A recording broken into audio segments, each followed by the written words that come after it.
పహల్గాం ఉగ్రదాడి పట్ల దేశవ్యాప్తంగా ఆవేదన వ్యక్తమవుతున్న తరుణంలో కుత్బుల్లాపూర్ సూరారం సబ్ రిజిస్ట్రార్ కార్యాలయంలో పనిచేస్తున్నటువంటి డాక్యుమెంట్ రైటర్లు తనదైన శైలిలో నిరసన తెలిపారు. ఏప్రిల్ 22న జమ్మూ కాశ్మీర్లోని పహల్గాం వద్ద జరిగిన ఉగ్రదాడిలో 28 మంది అమాయక ప్రజలు ప్రాణాలు కోల్పోయిన దారుణ సంఘటనపై డాక్యుమెంట్ రైటర్లు శుక్రవారం నల్ల బ్యాచ్లు ధరించి తమ వ్యతిరేకతను వ్యక్తం చేశారు.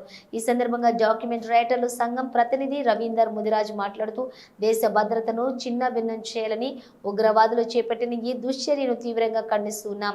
అమరులైన 28 మంది కుటుంబాల పట్ల మేము ప్రగాఢ సానుభూతిని తెలియజేస్తున్నాం. అలాంటి సంఘటనలు పునరావృతం కాకుండా ప్రభుత్వం కఠిన చర్యలు తీసుకోవాలి అని వ్యాఖ్యానించారు. దేశ భద్రతా వ్యవస్థను బలోపేతం చేయడమే కాకుండా అమాయకుల ప్రాణాలు పోనివ్వకుండా గట్టి నిఘా ఏర్పాటు చేయాలని వారు కోరారు. ఈ కార్యక్రమంలో పలువురు డాక్యుమెంట్ రైటర్లు పాల్గొని ఉగ్రవాదానికి వ్యతిరేకంగా తమ భావాలను వ్యక్తపరిచారు.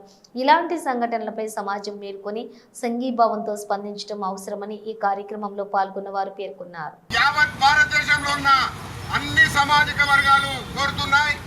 పాకిస్తాన్ అంటేనే భారతదేశం వాళ్ళని ఉరికించి కొట్టాలని, మళ్ళీ భారతదేశం వైపు చూడకుండా కఠిన చర్యలు తీసుకోవాలని, భారతీయులకు రక్షణ కల్పించాలని ఈ యొక్క రక్షణ సంఘంలో పనిచేస్తున్నటువంటి మిలిటరీ వారికి మేము ఎల్లవేళలా సహకరిస్తామని, యావత్ భారతీయులు కూడా ఆర్థికంగా కూడా వారికి సాయం చేయడానికి సిద్ధంగా ఉన్నారు.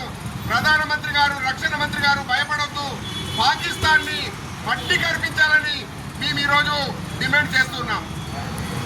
భారత్ మాతా కీ జై.